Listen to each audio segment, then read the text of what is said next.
وأما من خاف مقام ربه ونهى النفس عن الهوى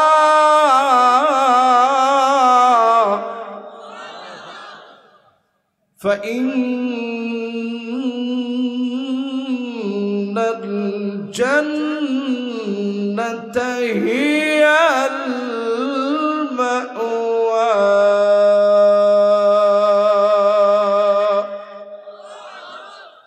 কার কথা দুইটা আয়াত আমি তেলাওয়াত করছি আজকে আল্লাহ রাব্বুল আলামিন বলেন গোলাম শোনো আল্লাহর সামনে দাঁড়ানো লাগবে মালিকের সামনে দাঁড়াতে হবে এই ভয় যদি তোমার হৃদয়ে জাগ্রত হয়ে যায় এই ভয় যদি তোমার কলিজায় চলে আসে আর যদি তুমি তোমার নিজের নফসকে মন যা চাবে মন চাওয়া জীবন থেকে প্রবৃত্তির চাহিদা পূরণ করা থেকে তোমার নিজেকে তুমি যদি বিরত রাখো জান্নাত যিনি তোমার জায়গা বানায় দিবেন তিনি কে এখানে দুইটা কাজের কথা বলা হয়েছে কয়টা কাজ এক নম্বরে আল্লাহ রাব্বুল আলামিন বললেন আল্লাহর ভয়ের কথা দুই নম্বরে বললেন মন গড়া জীবন বাদ দেওয়ার কথা এই দুই দিকে যদি আপনি আসেন আল্লাহকে যদি দিল থেকে ভয় করেন মন গড়া জীবন যদি আপনি বাদ দিয়ে দেন আল্লাহর জান্নাতকে আপনার আমার জন্য যিনি উন্মুক্ত বানায় দিবেন তিনি কে জান্নাত চাই কি চাই না কাছে না দূরে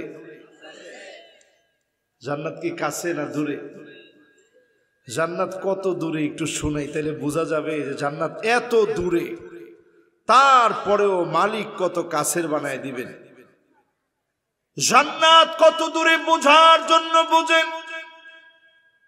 প্রথম যে আকাশ আছে বর্তমান পৃথিবীর বিজ্ঞান গবেষণা করে বলে প্রথম আকাশটার দূরত্ব হচ্ছে শুধু প্রথম আকাশটা এত বড় 6.5 ট্রিলিয়ন কিলোমিটার বড় প্রথম আকাশটা জোরে কোন আল্লাহু আকবার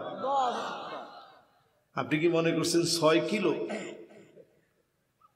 lakh crore billion trillion 6.5 trillion kilometre বড় প্রথম আকাশটা জোরে কোন আল্লাহু আকবার তাই প্রথম আকাশটা ছোট না বড় সবাই বলেন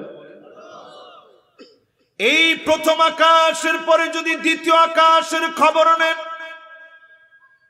130,000 আলোকবর্ষ এক সেকেন্ডে আলো যেতে পারে 3 লক্ষ কিলোমিটার জোরে কোন আল্লাহু আকবার তাহলে ঢাকা থেকে যশোর কত কিলো এই ধরেন 200-250 কিলো হচ্ছে ঢাকা থেকে যশোর যশোর থেকে ঢাকা 250 কিলোমিটার পথ চিন্তা করলে কয় ঘন্টা সফর করা লাগে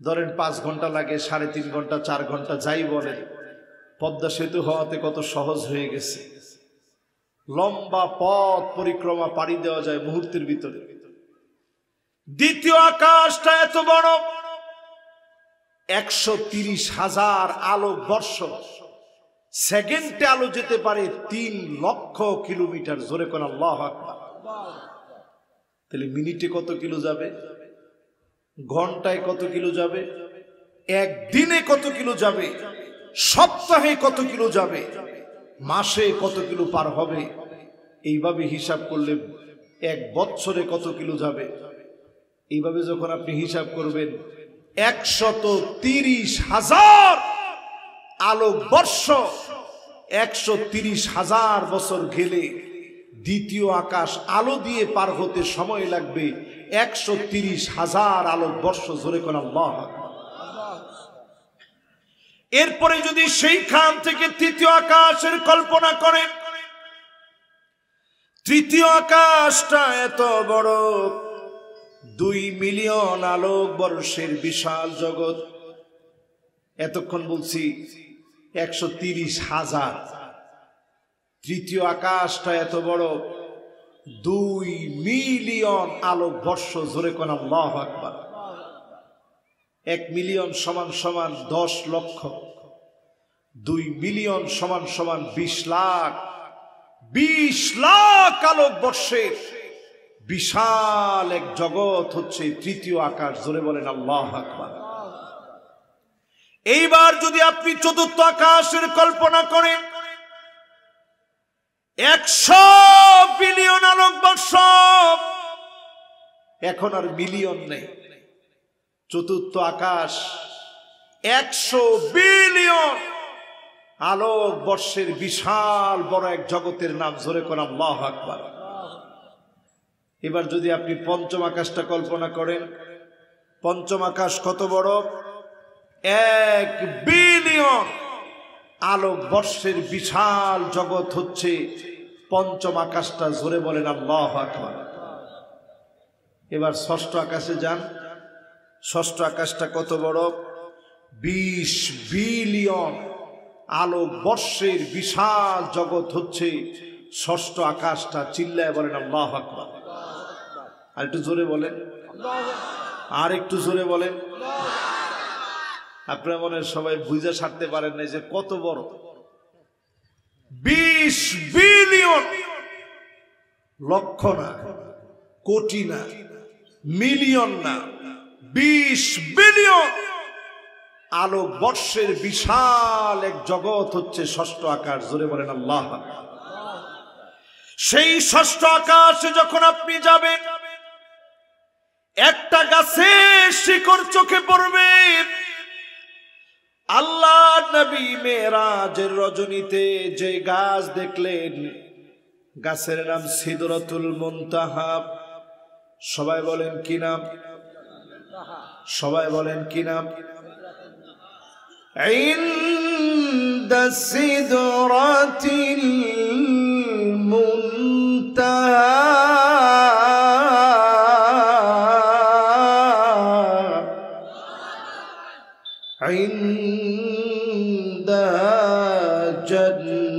জান্নাতুল মাওয়া।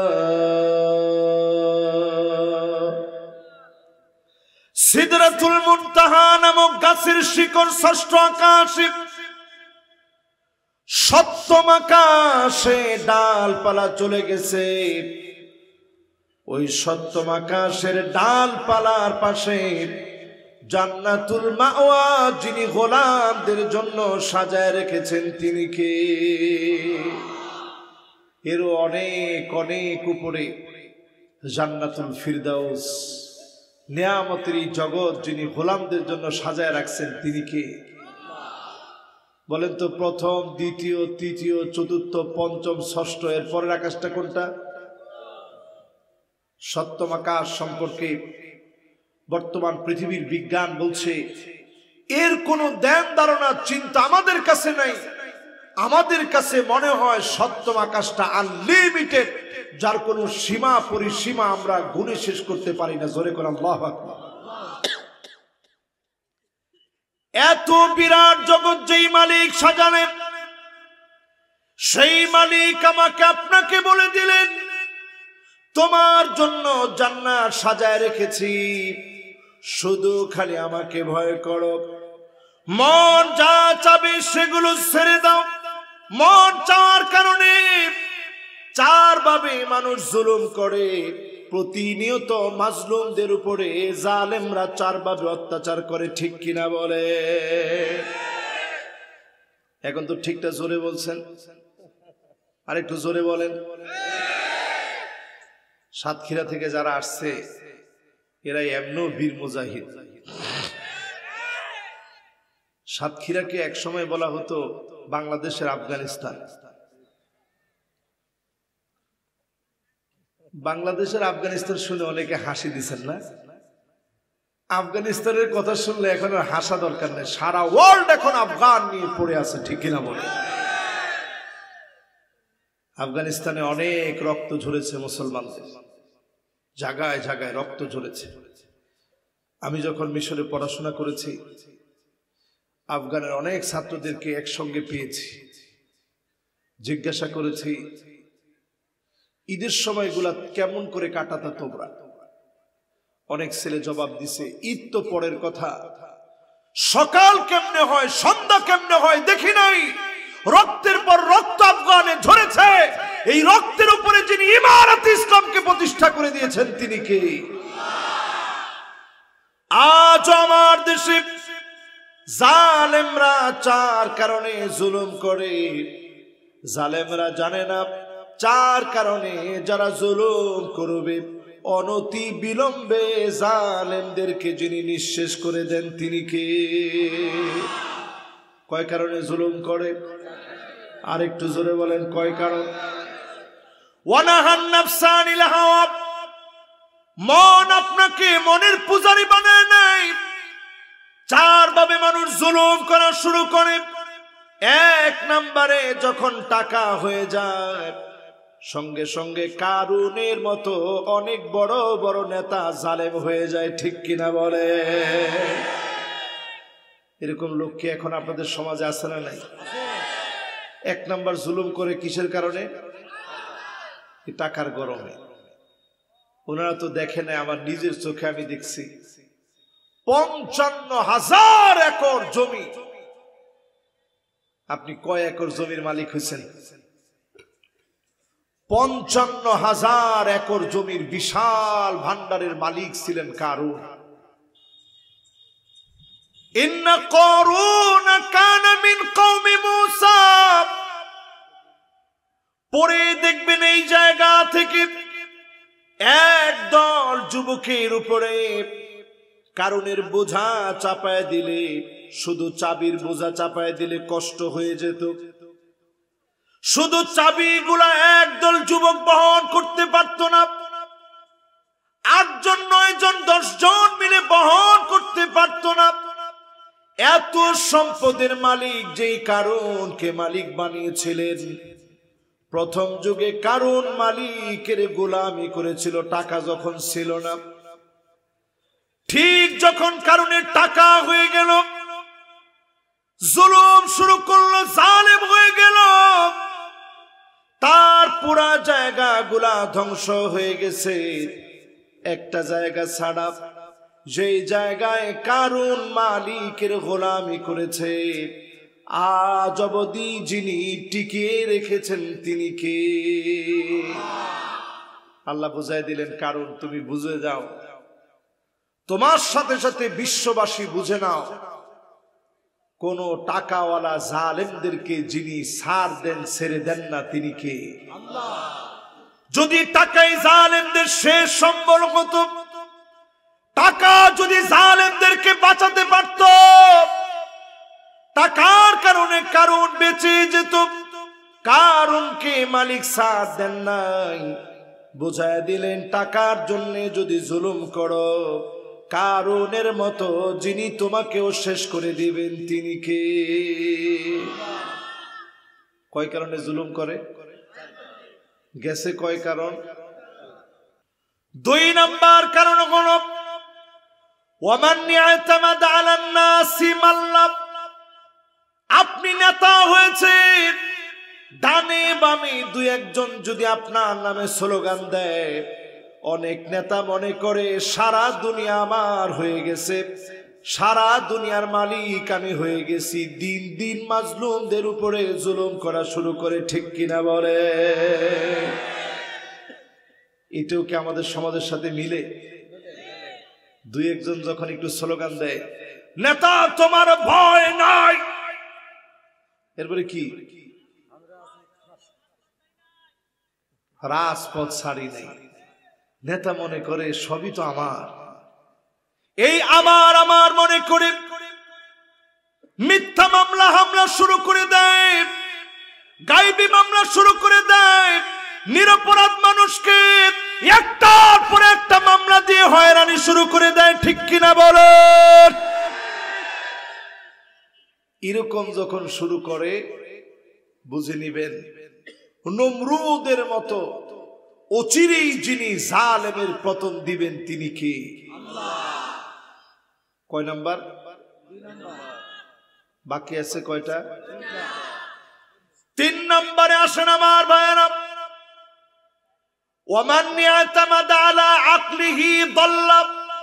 আপনি যদি মনে করেন অনেক জ্ঞান আমার হয়েছে, মাথা ভর্তি জ্ঞান, এরকম বুদ্ধিজীবী আমাদের দেশে এখন আছে না নাই? এই গত কয়দিন আগেও শাহরিয়ার কবির সাহেব, বিশাল বুদ্ধিজীবী মানুষ, শাহরিয়ার কবির কিছুদিন আগেও বাংলাদেশের শিক্ষা ব্যবস্থা নিয়ে কথা বলতে গিয়ে সে এই কথা বলতেছে, কোরআন দিয়ে নাকি রাষ্ট্র চালানো সম্ভব না। আপনারা বলেন তো আমার প্রাণ প্রিয় ভাইরা, কোরআন দিয়ে কি রাষ্ট্র চালানো সম্ভব? জোরে না বললে কিন্তু সমস্যা হবে। সম্ভব। এই কোরআন দিয়ে রাষ্ট্র চালানো সম্ভব কিনা আল্লাহ নবীর জীবনের দিকে তাকায় দেখেন। 10টা বছর নবী শিখা গেলেন এ কোরআন দিয়ে কিভাবে রাষ্ট্র চলবে। আজকে যদি মনের ভিতরে বসায় নেন এ কোরআন দিয়ে রাষ্ট্র চলবে, শুধু সেই যুগে চলছে এমন না, বর্তমান যুগটা চলবে, কিয়ামত অবধি চলবে। এই কোরআনের দিকে যদি আপনি আসেন, জালেমের জুলুম থেকে আমাদেরকে যিনি হেফাজত করবেন তিনি কে? বড় দুঃখজনক সত্য, এই বাংলাদেশে সব আমরা বুঝি কোরআন দিয়ে দেশটা চলবে, অনেক আলেম ওলামা হওয়ার পরও এটা আমরা অনেকেই এখনো বুঝি না, ঠিক কিনা বলে? কিছু ঘুমটা দেওয়া আলেম ওলামা আপনারা দেখছেন সুন্দর করে রুমাল টুমাল পরে, ঈদের কারণে এখন রুমাল পড়তে আমার লজ্জা লাগে। এই রুমাল পরে কিছু লোক দেখবেন মাজলুম ফিলিস্তিনের হামাসের মুজাহিদদের বিরুদ্ধে কথা বলেছে, তোমরা তাকায় দেখবা বেশি দিন সময় লাগবে না, জুতা পিটা করে তাদেরকে উৎখাত করা হবে, ঠিক কিনা বলে? সেই সালাউদ্দিন আইয়ুবীকে নিয়ে বাজে কথা বলা শায়েকরা, ঘুমটাওয়ালা শায়েক, এদের চরিত্র অলরেডি উন্মুক্ত হয়ে গেছে। এরা বারবার বলছে হামাস কেন যুদ্ধে গেল। আজ ফিলিস্তিনের দিকে তাকায় দেখেন, আমার ফিলিস্তিনের মুসলমানেরা 3টা মাসের উপরে হয়ে গেছে মার খেয়ে যাচ্ছে। 27,000-এর উপরে মুসলমান আমার ফিলিস্তিনে শহীদ হয়ে গেছে। বর্তমান সংখ্যা যদি আপনি চিন্তা করেন 28,000-এর মতো আমার মুসলমান ফিলিস্তিনে শহীদ হয়ে গেছে। আল্লাহর এমন এমন গোলাম শহীদ হয়েছে, ফুটন্ত গোলাপের মতো মাসুম বাচ্চা ঘুম থেকে উঠে আর মায়ের চেহারা দেখে নাই, বাপের চেহারাটা আর দেখতে পারে নাই, নিজেও শহীদ হয়ে গেছে। একজনের দৃশ্য দেখলাম, স্বপ্ন ছিল বড় একজন ডাক্তার হবে, নিজের হাত চলে গেছে, পা চলে গেছে, তারপরেও স্বপ্ন থেকে সরে দাঁড়ায় নাই। ওই জায়গাতেও বোমা মেরেছে, শহীদ হয়ে গেছে। হাজারো এমন দৃশ্য প্রমাণ করে দিচ্ছে এই রক্তগুলা কথা বলবে। ধ্বংসপ্রাপ্ত ইসরায়েলকে যিনি ধ্বংস করে জমিনে মিশায় দিবেন তিনি কে? কয় কারণে জানি মানুষ জুলুম করে? সবাই বলেন, জোর হলো না। 1 নাম্বার কি? টাকার কারণে জুলুম করে। 2 নাম্বার কি? কি জানি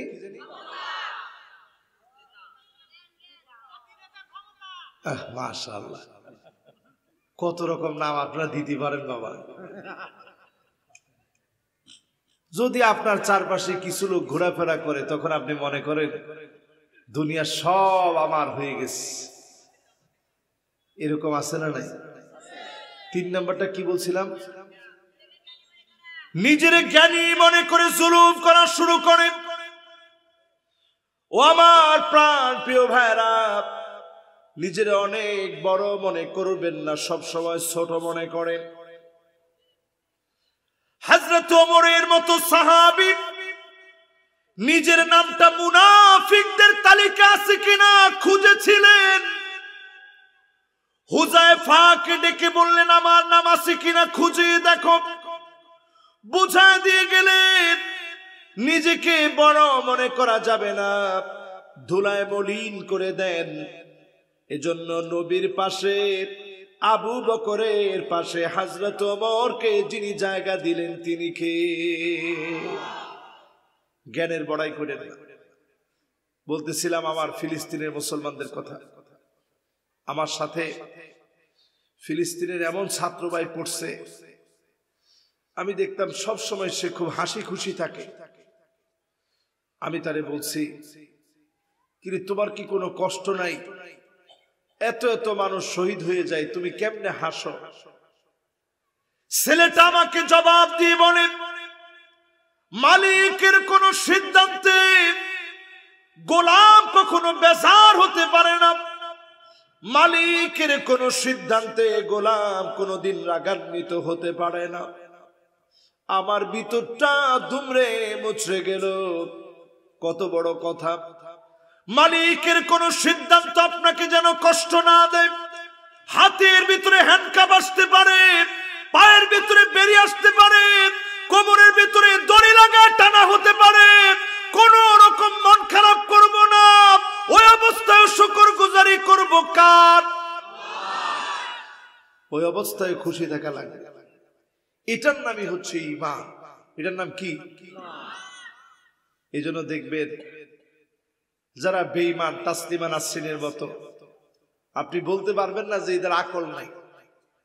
অনেক বড় পিএইচডি তাদের আছে, শিক্ষা দীক্ষা আছে, কিন্তু এই আকলটা যখন ইসলামের বিরুদ্ধে আপনি কাজে লাগাবেন, হুমায়ুন আজাদের মতো মদ খেতে খেতে মদের উপরে আপনার মৃত্যু হবে। ঠিক কিনা বলেন? এরপরে আসেন 4 নম্বরে। কয় নাম্বার? ওয়ামান ইয়াতামাদ আলা সুলতানিহি যাল্লা। আপনি যদি মনে করেন ক্ষমতার চেয়ারে একবার বসছি, জীবনে কোনো দিন আর এই চেয়ার থেকে সরব না, এরকম লোক আছে না নাই? বলবো না? বলতে না করতেছেন মনে হয়। বলতে যদি খালি না করেন তাহলে আরেকটু বেশি করে বলবো ইনশাআল্লাহ। বলবো? আরে আমার হাতে কোরআন আছে, কোরআন থাকলে আর কোনো ভয় আছে? এটা আমাদের অস্ত্র। ঠিক তো 5 জনে কইছে না, বাকিরা কি বলবে? এই কোরআন আমাদের কি অস্ত্র বলার পরে একজন উঠে ওইদিকে চলে যাচ্ছে। আপনি যাচ্ছেন কনে? তাও তো কিছু কয় না, ভয় ঢুকছে। বসেন, মাহফিলে শুনবেন না? না 1 নম্বরের কোনো সুযোগ নাই। সাতক্ষীরা থেকে লোকজন আসছে কি 1 নম্বরের জন্য নাকি? আপনারা আছেন তো ইনশাআল্লাহ? তাহলে কয় কারণে জুলুম করে? 1 নাম্বার, 2 নাম্বার, 3 নাম্বার, 4 নাম্বার। ক্ষমতার চেয়ার একবার পেলে মানুষের জুলুম আর দেখে কে? ফেরাউন নিজে মনে করেছিল দিনের পর দিন আমি শাসন করেছি, মানুষ আমার দ্বারা শাসিত হয়েছে। এ কোরআন এসেছিল শাসন করার জন্য। বড় দুর্ভোগ আমাদের জন্য, বড় কপাল পুরা আমরা মুসলমানেরা। এই কোরআন আসছে শাসন করার জন্য, ক্ষমতার চেয়ার আপনাকে বসানোর জন্য বড় দুর্ভোগ, বড় কপাল পোড়া আমরা এই কোরআনকে শাসিত বানায় দিয়েছি, কোরআনের শাসন ব্যবস্থা কায়েম করতে পারি নাই। ঠিক কিনা বলে? আমি বলতেছিলাম ওই ঘুমটাওয়ালা শায়েকরা কোরআনের শাসনের বিরোধিতা করে। আমি আপনাদেরকে আজকে পড়া দিয়ে যাচ্ছি, ঘরে গিয়া পড়বেন সূরা মায়েদা। কোন সূরা? সবাই আওয়াজ করে বলেন কোন সূরা? সূরা মায়েদা, সূরা দুইটা আয়াত ঘরে গিয়া ভালো করে তাফসীর দেখবেন। আমি শুধু অনুবাদ বলি, ধার দেখেন কত ধার। সূরা মায়েদার ভিতরে আল্লাহ রাব্বুল আলামিন দুইটা আয়াতের ভিতরে এই কোরআনকে পার্লামেন্টে এস্টাবলিশ করা কত প্রয়োজন, দুইটা আয়াতের ভিতরে মালিক বোঝায় দিলেন। আজকে যদি বুঝেও না বুঝেন, মনকে বলবেন এখনো পর্যন্ত ঈমান সত্য হয় নাই। ঠিক কিনা বলে? কয়টা আয়াত? কোন সূরা? আয়াত নাম্বার কত? 49 আর 50। সবাই বলেন কত? মাশাআল্লাহ, ছোট ছোট বাচ্চারা মনে রাখছে। এবার সবাই বলেন তো কত? আল্লাহ রাব্বুল আলামিন বলেন ওয়া আনিহকুম বাইনাহুম বিমা আনজালাল্লাহ।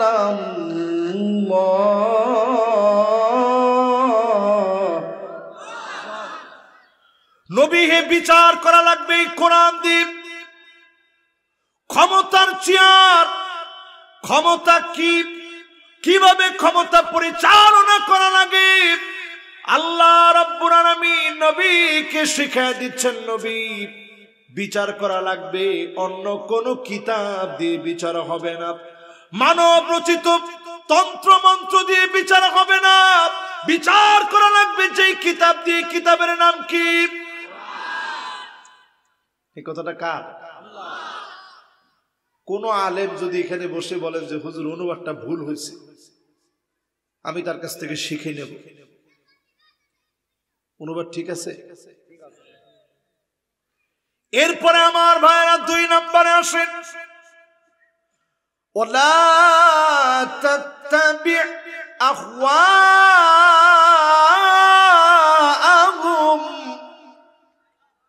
খবরদার নবী, মন গড়া কোনো বিচার চলবে না, মন গড়া বিচার চলবে না।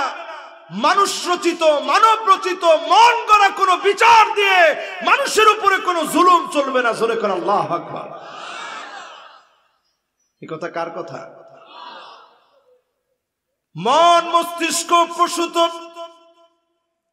মানব রচিত বিচার আল্লাহ রাব্বুল আলামিন শেষ করে দিলেন, রহিত করে দিলেন। প্রথমে বললেন কোরআনের বিচার, 2 নম্বরে বললেন প্রবৃত্তির অনুসরণ করে মন থেকে যা মনে চায়, যাকে মনে চায়, নির্দোষ মানুষকে দোষী বানায়া বিচার করা যাবে না। এই বিধান যিনি কোরআন নাজিল করে জানায় দিলেন, তিনি কে? এটা 2 নাম্বার কাজ। এবার কয় নাম্বার কাজ? এই জমিনে দিন প্রতিষ্ঠা করতে 8টা কাজ লাগবে। কয়টা? প্রথম কাজ লাগবে কোরআনের আইন এই জমিনে কায়েম করা। দ্বিতীয় আইন লাগবে মানব রচিত যত বিধান আছে এগুলোকে উঠিয়ে দেওয়ার জন্য সর্বাত্মক প্রচেষ্টা চালানো। জোরে কোন আল্লাহু আকবার। 3 নম্বরে লাগবে ওয়াহযারুহুম আন ইয়াফতিনুকা আন বা'দি মা আনজালাল্লাহ আন বা'দি মা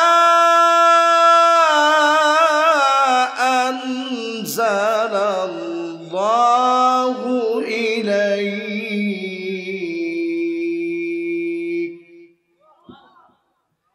3 নম্বরে আল্লাহ রাব্বুল আলামিন বললেন, শোনেন নবী, কাফেরদের ব্যাপারে সতর্ক থাকা লাগবে, তাদের কোনো ফতোয়া যেন মুসলমানদের ভিতরে না ঢুকে।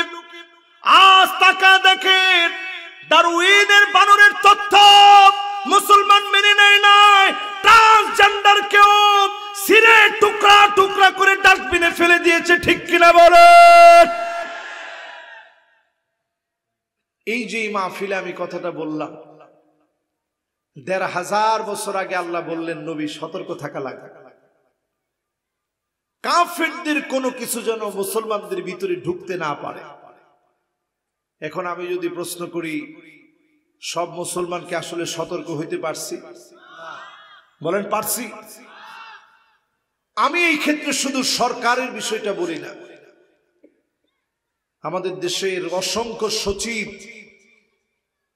নানাভাবে এই বিষয়টা নিয়ে, কিভাবে শিক্ষা কার্যক্রম নিয়ে যারা যারা জড়িত আছে,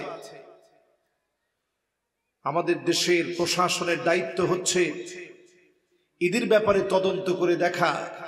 দিন যাচ্ছে, একটার পর একটা পৃষ্ঠায় পৃষ্ঠায় ভুল পাওয়া যাচ্ছে, ঠিক কিনা বলে? কি অবস্থা হয়েছে আমার দেশের শিক্ষা ব্যবস্থার? পেক পেক পেক পেক পেক পেক। আপনারা কি এই এলাকায় শুনছেন? এরপরে সাইকেল কেমনে চালায়, টিন টিন টিন টিন করে সাইকেল চালাইতে হবে, এটা কি গ্রামের ছেলেদেরকে শিখাইতে হবে নাকি? ডিম ভাজি কেমনে বাজবেন, এগুলো কি শিখানো লাগে নাকি? এগুলা বেশি শিখাইতে গিয়ে, বেশি বেশি পড়াইতে গিয়ে এখন অবস্থা এমন হয়েছে শরীফ শরীফা হয়ে যাচ্ছে। আরে কথা কয় না, আবার শরীফা শরীফ হয়ে যাচ্ছে। মেয়ে চুল কেটে খাটো করে ফেলেছে, কানের ভিতরে দুল পড়া শুরু করেছে, ছেলে হয়ে কানের ভিতরে দুল পড়ে। আর শরীফা নামক মেয়েটা এখন চুল কাটতে কাটতে ছোট করে প্যান্ট শার্ট পরা শুরু করছে, ঠিক কিনা বলে? কোথায় যাব আমরা বলে? এই জন্য কোরআনে আল্লাহ বলছেন, এই কোরআনের বিধান যখন আসবে, কাফেরদের কোনো কিছু ঢোকার সাধ্য থাকবে না, তালা লেগে যাবে। আজ আমরা কথা বলতে গিয়ে বাধার সম্মুখীন হই, অসংখ্য আলেম এগুলো নিয়ে কথা বলার কারণে অন্ধকার প্রকোষ্ঠ জেলখানাতে আছে, ঠিক কিনা বলে? এই যে আজকের এই মাহফিল আমাদেরকে প্রমাণ করে দিচ্ছে আমরা সত্যি কোরআনের আইন চালু হোক, এটা মনে প্রাণে চাই, ঠিক কিনা বলে? এই যে আমরা মাঝে মাঝে নারায়ে তাকবীর দিয়ে প্রতিবাদ করে আমরা বুঝাই দিলাম, আল্লাহ আমার সাধ্য যদ্দুর আছে, এই সাধ্য দিয়ে আল্লাহ আমি বুঝাই দিলাম, আমি প্রতিবাদ করেছি। ওই যে আমাদের শিক্ষক আসিফ মাহতাব আগে পড়াইতো ব্রাকে, ওইখান থেকে তার চাকরি চলে গেলে কি হবে? গোটা জাতি তাকে যেভাবে পছন্দ করে নিছে, গোটা জাতির কেমন যেন শিক্ষক হয়ে গেছে, ঠিক কিনা বলে? এ মাহফিল থেকে বলি, আমার ১ নম্বরের কাজ হবে কোরআনের বিধান প্রতিষ্ঠিত করা। ২ নম্বরের কাজ হচ্ছে মন গড়া বিচার বাদ দেওয়া। ৩ নম্বরের কাজ হচ্ছে সতর্ক থাকা লাগবে। আপনি আমি যদি সতর্ক থাকি, আসিফ মাহতাবের মতো শিক্ষকরা বের হবে, পৃষ্ঠা ছেড়ে এমন প্রতিবাদ করবে, জায়গায় জায়গায় বাচ্চারা প্রতিবাদ করে ডাস্টবিনে পৃষ্ঠা ছিঁড়ে ফেলে দিবে, ঠিক কিনা বলে? এবার আসেন ৪ নাম্বার কাজ কি? ৪ নাম্বার আমার আপনার কাজ কি? ফাইন তাওয়াল্লাউ ফাআলাম আন্নামা ইউরিদুল্লাহু আন ইউসিবাহুম বিবা'দি যুনুবিহিম। এরপরেও যদি কোরআনের দিকে না আসেন, জমিনে কোরআন প্রতিষ্ঠিত করার দিকে যদি না আসেন, স্পষ্ট মনে রাখবেন করোনার মতো মহামারী আসবে, নার্গিসের মতো বড় বড় বিপদ আসবে, সিডরের মতো বড় বড় বিপদ আসবে, আমপানের মতো বিপদ আসবে। যদি বাঁচতে চান এখনই সময়, মালিকের দিকে ফিরে আসেন, তাওবা করেন। যিনি আমার আপনার উপর থেকে আযাব উঠায় নেবেন তিনি কে? একটু উদাহরণ দিই, করোনা যখন আসছিল আমার নিজের চোখটা দিয়ে দেখছি, আপনারাও দেখছেন। এই সাতক্ষীরারই কোনো একটা জায়গায় আমার মাহফিল ছিল। শেষ মাহফিলে হাইরে কান্নাকাটি রোল পড়ে গেছে। ওই মুনাজাতটা অনেক আল্লাহ তাআলা কবুল করছেন। এত পরিমাণ এই মুনাজাতটা সারা বাংলাদেশে ছড়িয়ে পড়েছিল। মানুষের মোবাইলে মোবাইলে এই মুনাজাতটা ছিল। তখন কোন জায়গায় জানি মাহফিলটা করছিলাম, জায়গাটা ভালো মনে নেই। সরুলিয়া, ওই যে বাজারের ভিতরে মাহফিলটা, সুবহানাল্লাহ, দেখছেন বাজারের ভিতরে। আজকেও আমার মনে পড়ে, সেই দিন আমি বলেছিলাম আমার দেশের মানুষের উপরে মালিক আপনি রাগান্বিত হয়ে যান না, অন্যান্য দেশের মতো ধ্বংস করে দিয়েন না। সারা দুনিয়ার বিশেষজ্ঞরা বলেছিল হাজার হাজার মানুষ মারা যাবে, রাস্তাঘাটে মরে পড়ে থাকবে, ধরার মতো লোক খুঁজে পাওয়া যাবে না।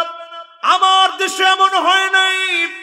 আমার দেশকে ভালোবেসে দেশের মানুষকে যিনি বাঁচায় দিলেন তিনি কে? বাঁচার পরে আমরা কি বললাম? আমরা করোনাকে মোকাবেলা করেছি, করোনার চাইতে আমরা শক্তিশালী। আবার ঠিক কইছেন, করোনার চাইতে উনি শক্তিশালী। বেটা চিন্তা করেন মুসলমান, কোথায় আছি আমরা? উনি করোনার চাইতে শক্তিশালী। বেটা করোনা কতগুলারে খেয়ে শেষ করে ফেললো, কতগুলারে শেষ করে ফেলছে, আপনি একটু হিসাব করে দেখেন। আমার দেশের মানুষকে আল্লাহ মাফ করে দিলেন, শুধুমাত্র ভালোবেসে ক্ষমা করলেন। একমাত্র কারণ হচ্ছে অসংখ্য মাদ্রাসার ভিতরে তালাবদ্ধ ছিল, গেটের ভিতরে তালা লাগানো ছিল, দরজার ভিতরে তালা ঝুলতেছিল। ভিতরে বসে বসে হাফেজে কোরআনরা কোরআন তেলাওয়াত করেছে। আমার দেশের মানুষকে যিনি বাঁচায়া দিলেন তিনি কে? এটাকে আমি কতটা মিথ্যা বললাম না সত্য বলছি? এরপরে আসেন 5 নম্বরে, ওয়াইন্না কাসীরাম মিনান নাসি লাফাসিকুন।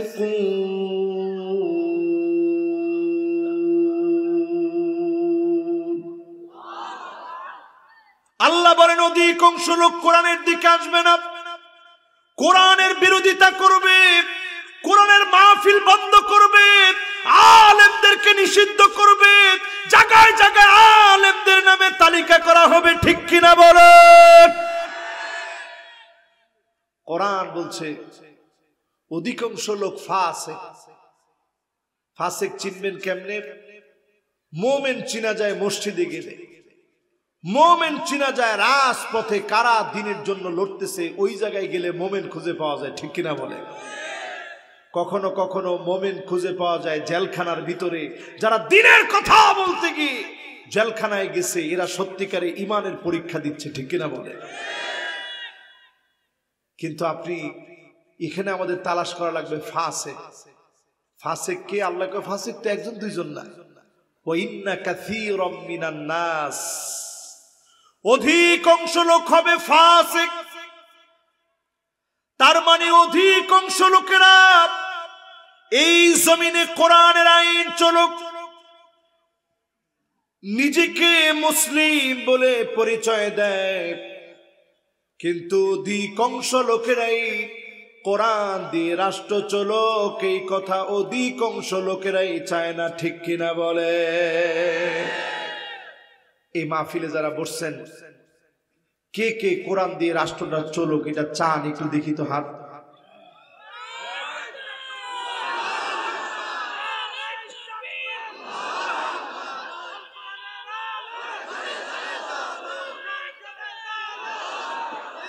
এবার একটু হাতটা নামান। কয় নাম্বার? অধিকাংশ লোক কিন্তু কোরআনের দিকে আসবে না। আপনি নিজে প্রশ্ন করেন, জাহান্নামের দিকে যাব নাকি জান্নাতের দিকে যাব? আর কিছু পারে না পারেন, কোরআনের বিরোধিতায় নিজেকে রাখবেন না। যারা বিরোধিতা করবেন ফাসিক, জাহান্নামের আগুন তাদেরকে গিলে গিলে খাবে। ঠিক কিনা বলে? এবার কয় নাম্বার বলেন তো দেখি? 6 নম্বরে আল্লাহ রাব্বুল আলামিন বলেন, আফা হুকমাল জাহিলিয়াতি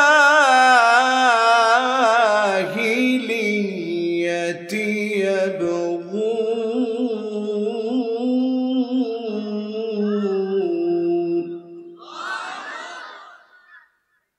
এই জায়গাটা বুঝলে পুরা মাথা ঠান্ডা হয়ে যাবে।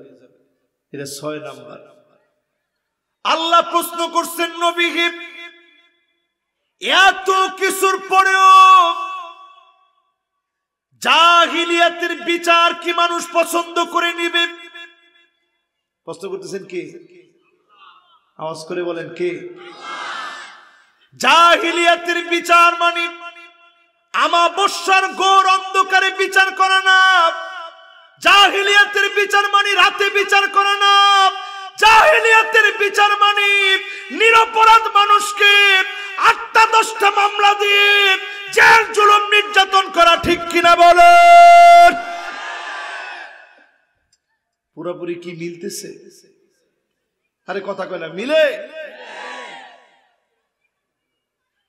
একজন বলছে, হুজুর মনে হচ্ছে এখন নাজিল হচ্ছে। এটা কোরআনের সৌন্দর্য। এই কোরআন যে কোনোদিন পরিবর্তন হওয়া লাগবে না, এটা আল্লাহ বোঝাই দিচ্ছে। এই যখন আয়াতটা পড়ছি, আপনার কাছে মনে হইতেছে যে এখনকার প্রেক্ষাপটে আল্লাহ যেন নাজিল করতেছেন। ঠিক কিনা বলে? তার মানে হচ্ছে জাহালতের কোনো বিচার চলবে না। যেই বিচারে আলেমদের মতো নির্দোষ নিরপরাধ মানুষকে অপরাধী সাজায়, দেশের অনেক মানুষকে নানাভাবে অপরাধী সাজায় দেয়, এমন বিচারের নাম হচ্ছে জাহালতের অন্ধকার আচ্ছন্ন বিচার। ঠিক কিনা বলে? এটা গেছে 6 নাম্বার। এবার কয় নাম্বার বলেন? আরো আওয়াজ করে, জোর হলো না? ঠিক আছে তো? 7 নম্বরে আল্লাহ পাক বলেন, ওমান আহসানু মিনাল্লাহি হুকমা।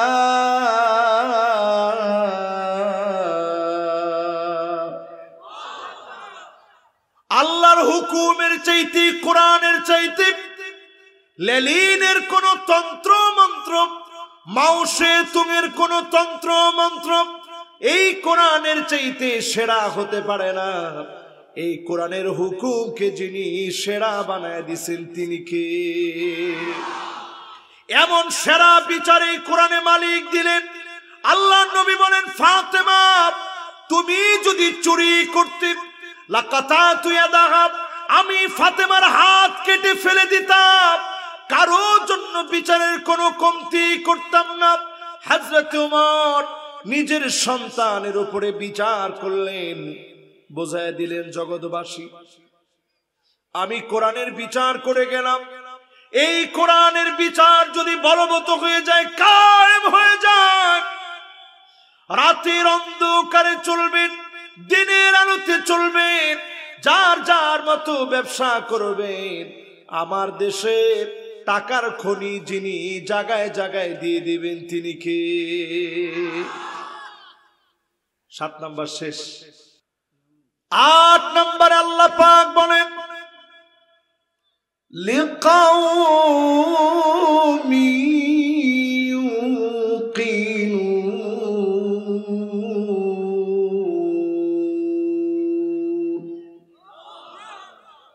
সবাই কোরআনের দিকে আসবে না। ওই যে শুরুতে তেলাওয়াত করেছিলাম যে আয়াতে কারিমা, وأما من خاف مقام ربه ونهى النفس عن الهوى فإن الجنة هي المأوى যদি আপনি আল্লাহর সামনে দাঁড়ানোকে ভয় করেন, প্রবল বিশ্বাসী হন, এই কোরআনের দিকে আপনি আসবেন, কোরআনের পক্ষে থাকবেন, যদি জীবন দেওয়া লাগে জীবনটা দিবেন, চক্ষু বন্ধ হতে দেরি, যিনি জান্নাত দিতে দেরি করবেন না তিনি কে?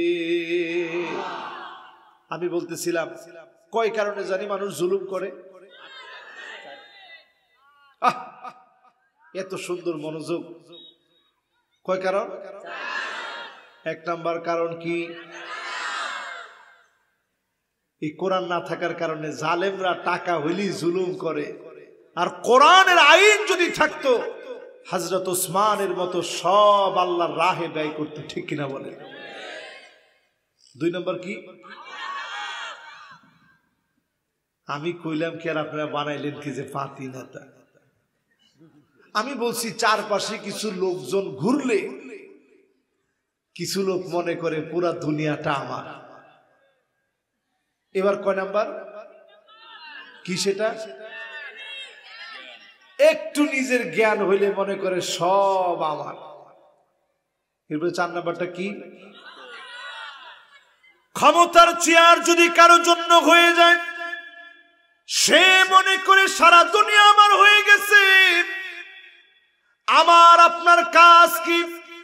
এই ৮ কাজ যখন আমি আপনি করব, যে ৮ কাজের কথা ২টা আয়াত থেকে দলিল দিয়ে বোঝাইলাম, কটা কাজ? এই ৮ কাজ যখন আমি আপনি করব,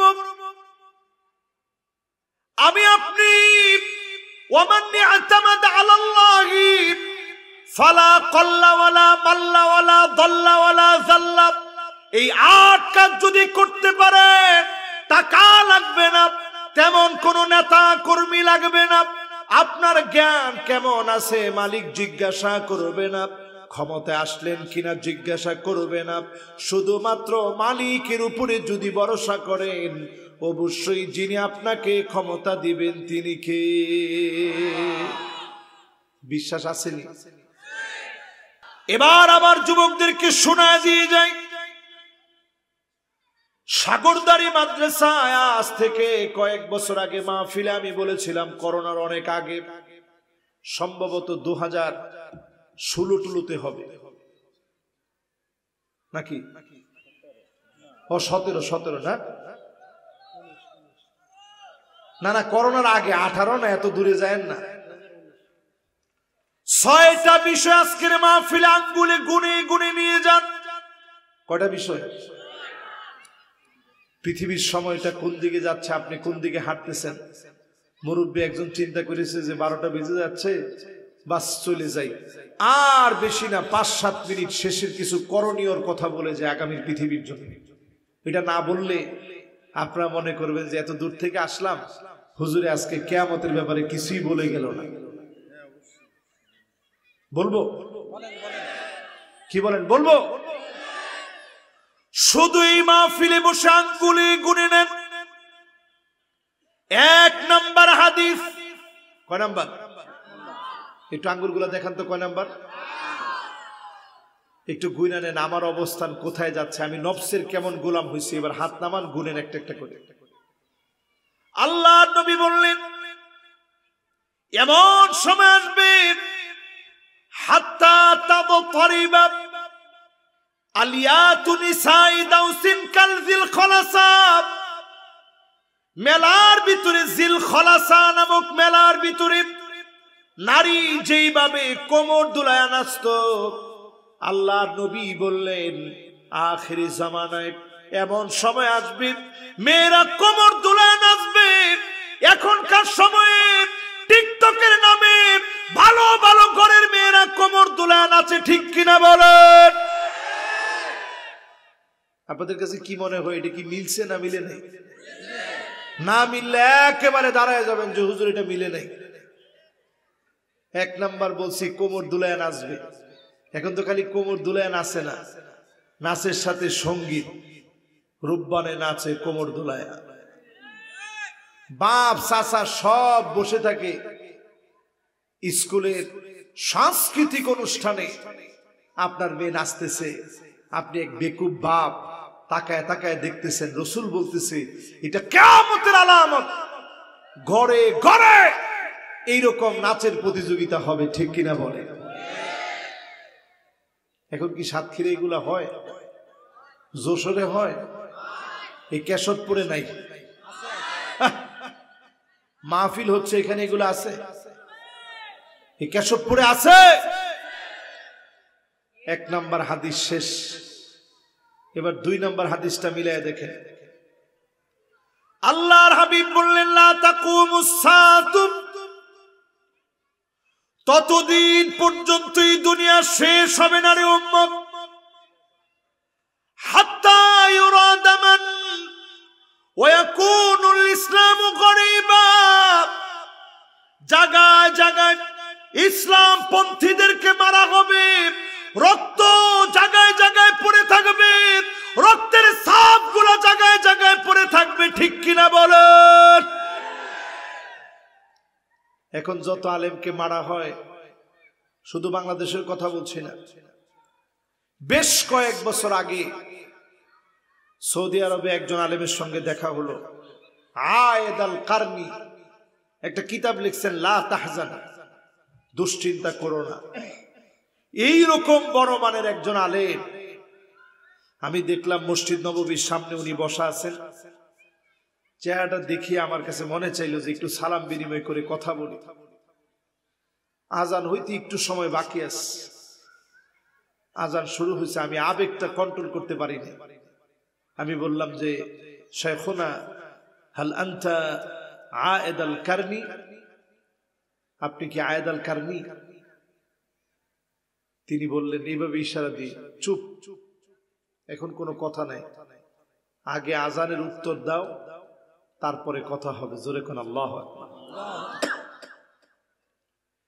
এত বড় আলেমকে জেলখানায় রাখা হয়েছে। সৌদি আরবের ভিতরে অসংখ্য আলেম জেলখানায় আছে, মিউজিকের বিরুদ্ধে কথা বলেছে, আলেমকে খুতবা চলাকালীন টেনে নিয়ে গেছে। ভিডিও আপনারা দেখছেন? একজন দেখছে, আপনারা দেখেন নাই? পুরা ফেসবুকে ভিডিও ভাইরাল হয়ে গেছে, আলেমকে টেনে হিস্ট্রি নিয়ে যাওয়া হচ্ছে। সারা দুনিয়াতে আলেমদের উপরে জুলুম চলছে। মিশরে হাজার হাজার আলেমদেরকে অন্ধকার জেলের ভিতরে বন্দী করে রেখেছে। এরকম যখন চলতেছে, রসুলের হাদিস পুরাপুরি আমার চোখের সামনে ভাসতেছে। মনে হচ্ছে কেমন যেন রসুল দেখে দেখে দেখে দেখে বলতেছিলেন, উম্মত এমন সময় তোদের সামনে চলে আসবে। 3 নাম্বার মিলায় দেখেন মুসলমানেরা,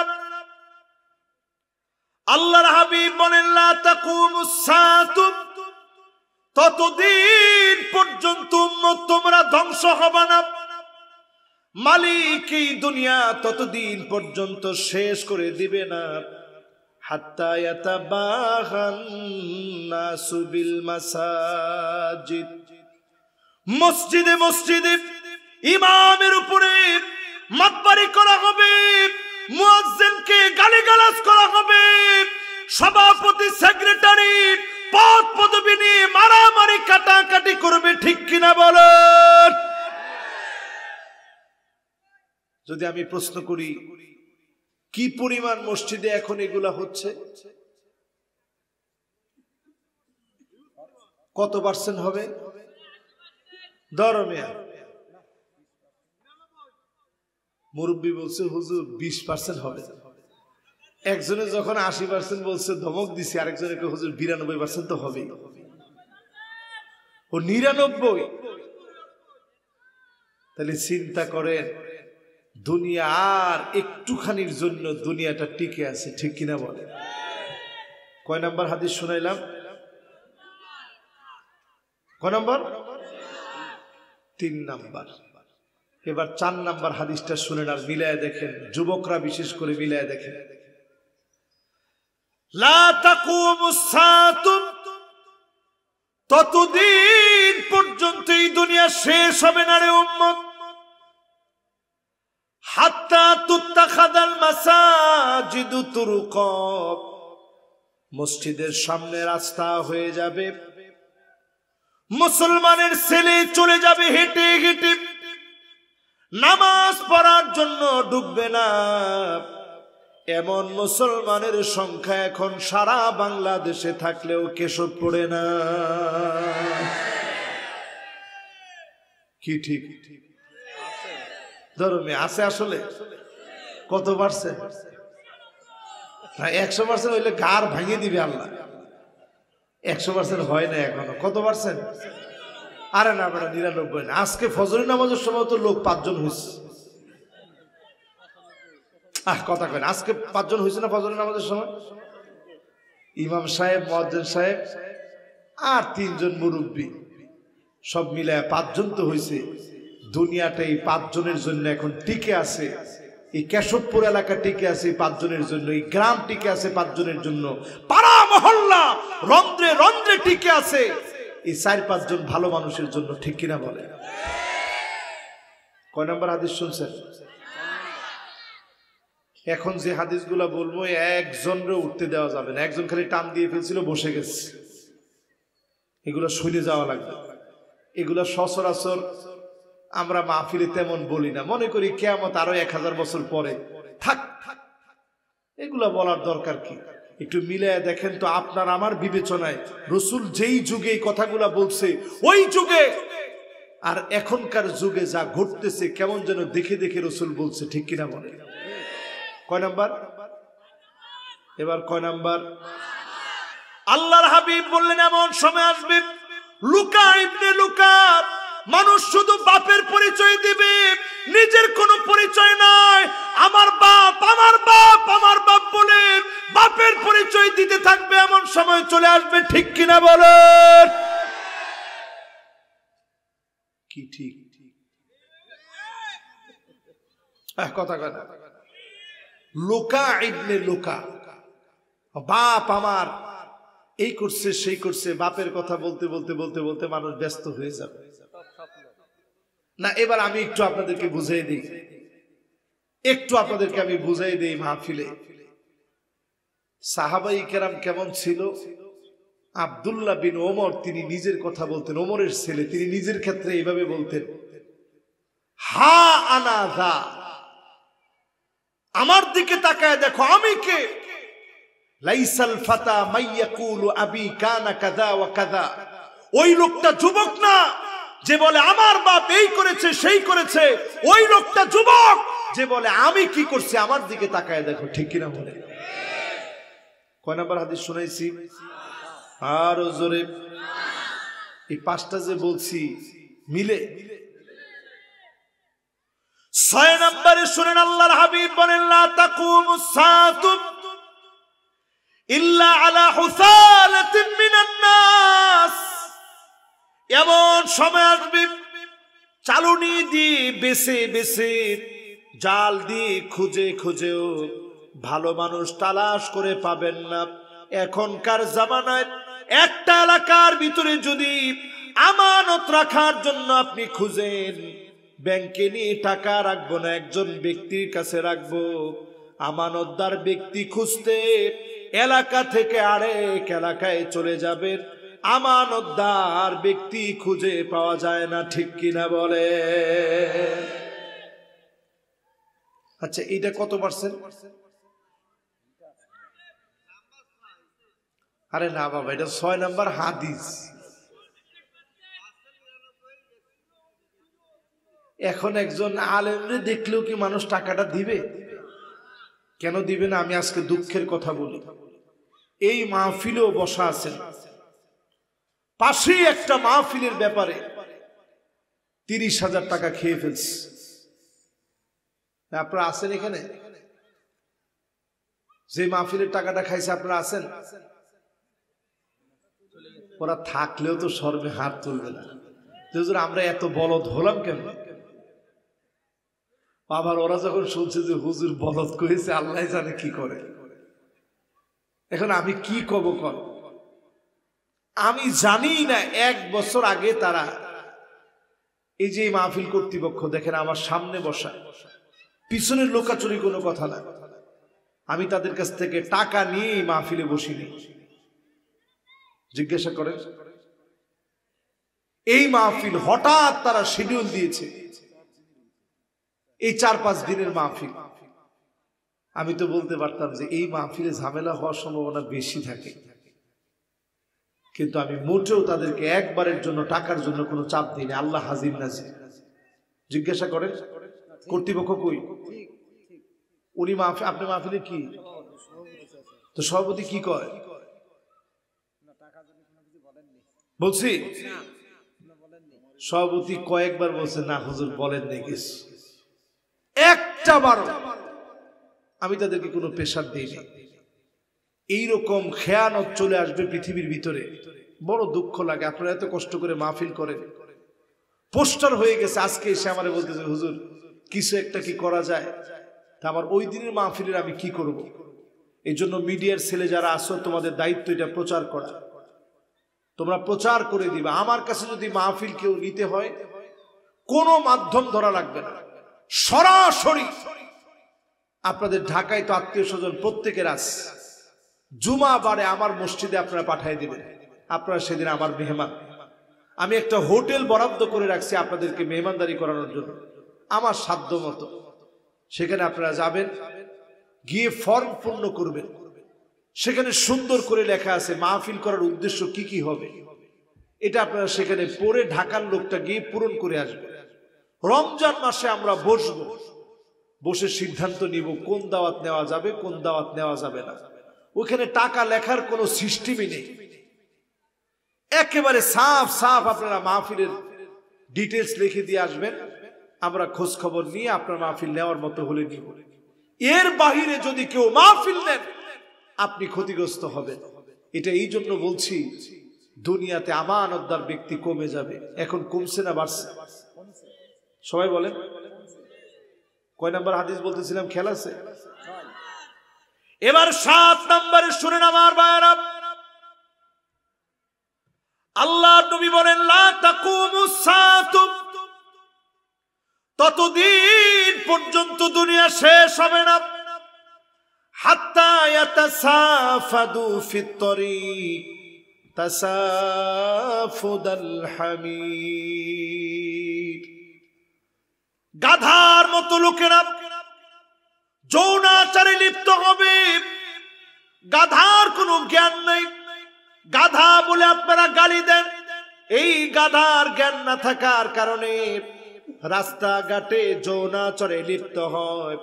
আল্লাহর নবী বলেন কিয়ামতের আগে আমার উম্মতের ভিতরে এমন নির্লজ্জ, এমন বেহায়া কিছু মানুষ আসবে, রাস্তাঘাটে বেহায়াপনা করবে। 14 ফেব্রুয়ারিতে যারা ভ্যালেন্টাইন্স ডে পালন করবে, গাধার মতো তারা নির্লজ্জ, শরম বলতে তাদের কিছুই থাকে না, ঠিক কিনা বলেন? আর যতগুলা ভ্যালেন্টাইন্স ডেতে ফুল কিনে একজন আরেকজনের দেয়, বউরে কয়জনে দেয়? কর বউরে তো তুমি সব সময় দিতে পারো। এবার আমি আপনাদেরকে একটু হাদিস দিয়ে বুঝিয়ে দিই। 14 ফেব্রুয়ারিতে এই যে অশ্লীলতা যারা করে, আসলে কি আপনি নবীর খাঁটি উম্মত হতে পারছেন? এবার নিজেরে নিজে একটু প্রশ্ন করেন। রাসূল আপনার উদাহরণ দিয়েছে কিসের সাথে? বলছে এমন সময় আসবে গাধার মতো রাস্তায় রাস্তায় নির্লজ্জতা, বেহায়াপনায় মুসলমান লিপ্ত হবে। সাহাবায়ে কেরাম প্রশ্ন করলেন, ইয়া রাসূলুল্লাহ এরকমও কি হইতে পারে? রাসূল বললেন শুধু হইতে পারে না, লায়াকুনান্না, হবেই হবে। ওই দিন আসবেই আসবে, রাস্তায় রাস্তায় বেহায়াপনা, অশ্লীলতা শুরু হয়ে যাবে, ঠিক কিনা বলে? পুরা চলে আসছে তো সেই দিন। এবার আমি যদি আরেকটু আপনাদেরকে বুঝাই, এই যে সামনের যে রাস্তাটা আছে, এই রাস্তাটা দিয়ে যদি আজ থেকে 30 বছর আগে এইরকম কোন ছেলে আর মেয়ে যদি এরকম রাস্তা দিয়ে হেঁটে যাইতো, একজন একজনের হাত ধরে অশ্লীলতা প্রদর্শন করে যদি হেঁটে যাইতো, তাহলে মায়ের কি একটাও মাটিতে পড়তো? কোথায়? পিঠে। কোথায়? পিঠের উপরে পড়তো। শুধু তাই না, আগের দিন একটু তাকায় দেখেন, মানুষের এত কাপড়লতা ছিল না, ব্লাউজ পরার মতো কাপড় মানুষের ছিল না। নারীরা কিন্তু ঠিকই নিজেদের অবয়বগুলা ঢেকে রাখতো একটা শাড়ি কাপড় দিয়া। ছায়া পরার মতো কাপড় সবার সাধ্য ছিল না, একটা শাড়ি কাপড় দিয়ে তাদের দেহখানা ঢেকে রাখতো, মাথার চুলগুলো পর্যন্ত ঢেকে রাখার চেষ্টা করত। আমি কি কথাটা সত্য বলছি না মিথ্যা বলছি? কিন্তু এখনকার জমানায় কাপড়ের অভাব নাই, কিন্তু ছোট হতে হতে মেয়ে এখন প্যান্ট শার্টে গিয়ে সীমাবদ্ধ হয়েছে, ঠিক কিনা বলে? এই জন্য ভ্যালেন্টাইন্স ডে কে নিজ থেকে হারাম করেন, ভ্যালেন্টাইন্স ডে এর উপর থুতু নিক্ষেপ করেন। এই আখিরি জামানায় আর গুনাহের দিকে যায়েন না। যদি নিজেকে হেফাজত করতে পারেন, অবশ্যই যিনি কবুল করে নেবেন তিনি কে? 8 নম্বরে, লা তাকুমুস সাআতু, ততদিন পর্যন্ত কিয়ামত হবে না, হাত্তা তাকুন আরদুল আরব মুরুজান ওয়া নাহারা।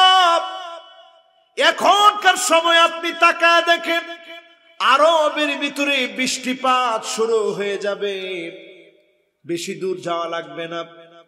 গতকালকে দৃশ্য তাকায় দেখেন, দুবাই, দেখছেন না ফেসবুকে?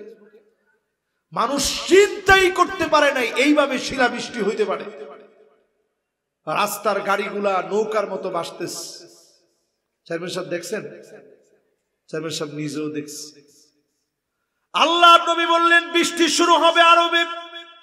আমি যখন মিশরে পড়তাম, একদিন যদি একটু ফুটায় ফুটায় বৃষ্টি হইতো, মাতার মাতার ইয়া রিজ্জাল ইয়া রাজুল, মাতার মাতার বলে সবাই চিৎকার শুরু করতো, হায়রে বৃষ্টি বৃষ্টি, কি খুশি বৃষ্টি আসলে।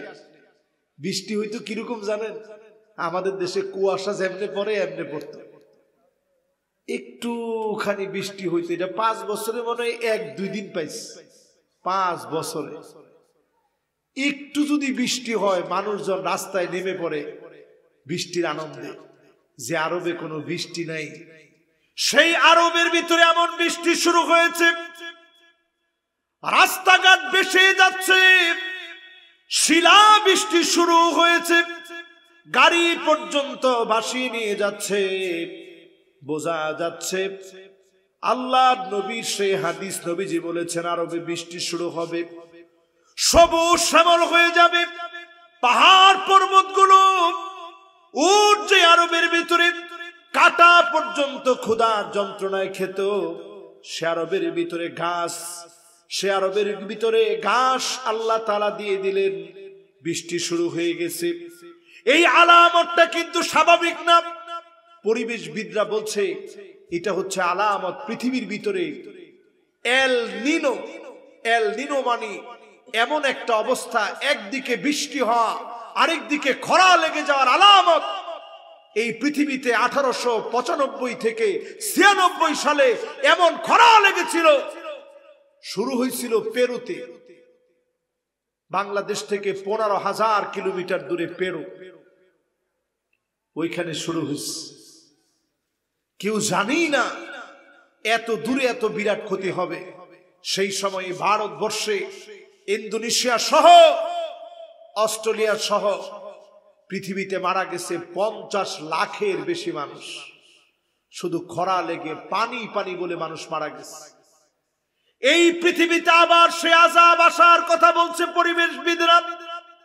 ও মুসলমান, আজকে যদি বাঁচতে চান, তওবা করে মালিকের দিকে ফিরে আসেন। আমার উপর থেকে যিনি আযাব গজব উঠায় নেবেন তিনি কে? কয়টা গেছে ভাই? 9 নম্বরে আল্লাহর হাবিব বলেন, লা তাকুমুস সাআতু, ততদিন পর্যন্ত উম্মতেরা তোমরা ধ্বংস হয়ে যাবা না। হাত্তা ইয়াবুদাল্লাহু ওয়াল উজ্জা,